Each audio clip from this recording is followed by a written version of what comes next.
Now, if you're interested in Essex-based crime stories, or true crime overall, please press the subscribe button to be notified of future videos. But please be aware, however, that some of the content of the videos may contain graphic or offensive images and language. I do find that generally makes people stay though, not leave.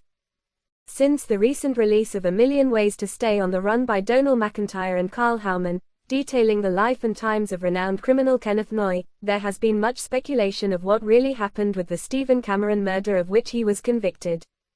1:25 p.m. on May 19, 1996, Kent police received a call which would lead to one of the biggest manhunts in recent history. Police, can I help you? Hello? Yeah, I've just seen someone stabbed. Where?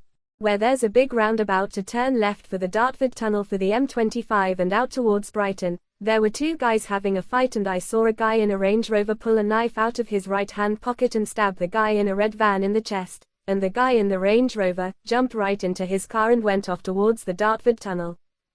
Despite many conflicting reports amid the multiple witnesses to the stabbing, the police failed to detect the driver of the Range Rover within the immediate time. As days passed, they finally ascertained the driver was the one and only Kenneth Noye, a man well known to the police. Noye had previously been taken to court for the fatal stabbing of police officer John Fordham, who had been investigating the links between Noye and the Brinks-Mat robbery, of which made him famous in underworld circles. Noye, of Kent, by this time has falsified a passport and documentation and had fled the country with the help of other high-profile criminals, one being John Goldfinger Palmer, one of his counterpart criminals in the gold robbery. John had amassed such a fortune from his criminal activities, that he was estimated to be worth around £300 million. He had private planes, including a Learjet, and bypassed border controls allowing Noye's swift and fluid escape. Once in Europe, Noye continually changed location to avoid detection. However, the police were intent on bringing him to justice for the murder of Cameron, and especially so after Noye escaped prosecution for the murder of Fordham.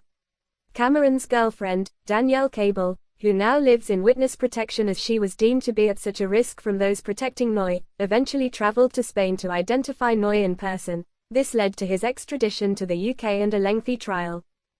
Noye was sentenced to life imprisonment and served 19 years, some of which were within an open prison, before being released.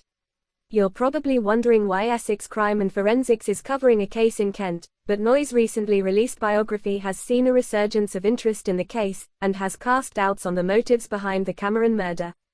Was Cameron somehow linked to the Essex drug scene? It has been claimed in a variety of sources that Cameron was, in fact, a drug dealer in debt to Noye. Cameron, it has been alleged, was working within Kent and Essex clubs and was peddling drugs alongside those in the criminal underworld. Furthermore, Cameron used to frequent clubs such as the Circus Tavern in Purfleet, with which Noye had a financial interest, and Raquel's in Basildon, famed for its undesirable reputation of being a club full of drugs and trouble. It is, indeed, hard to believe that someone would travel from Kent to Basildon for a night out without having a very good reason. Raquel's was about as rough as Essex clubs come, and people who lived locally would largely avoid the place unless they were into the drug scene. Pat Tate, one of the victims of the Essex boys' murders in Rettendon in 1995, supplied the drugs being sold in Raquel's, and Noye, it has been claimed, invested £40,000 of his fortune into a deal with Tate to bring in drugs to the country. It seems odd that Tate, Noye and Cameron have all been linked to Raquel's and that only one of the three men is still alive. Stephen was stabbed in May 1996, the same month as John Marshall, an Essex car dealer and overall ducker and diver, who drove to Kent and was later found shot dead in yet another Range Rover. Marshall was suspected of working with Noye in his underworld dealings and also of supplying Noye with false identity papers. Marshall also used to be business partners of Tate. So, in short, although Noye and Cameron are based in Kent, and the crime of Cameron's murder happened in Kent, much of the criminal underworld is inextricably linked with Essex. John Palmer was shot dead in his Brentwood, Essex home in 2015 and the crime remains unsolved. John Marshall lived and worked in Essex, had firm links with Noye, and was found dead in Kent after claiming he was meeting with him. Cameron with links to clubs in Essex known for the drug scene and with which said clubs had financial links with Noye. Pat Tate, supplier of drugs to Raquel's and allegedly financed by Noye, was shot dead in December 1995. Pat Tate was former partner to John Marshall. Marshall and Cameron are killed in the same month.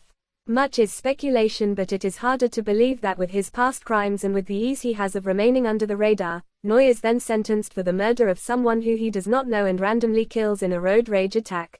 If you like this video, and enjoy Essex crime stories, please press the subscribe button. Thanks for watching.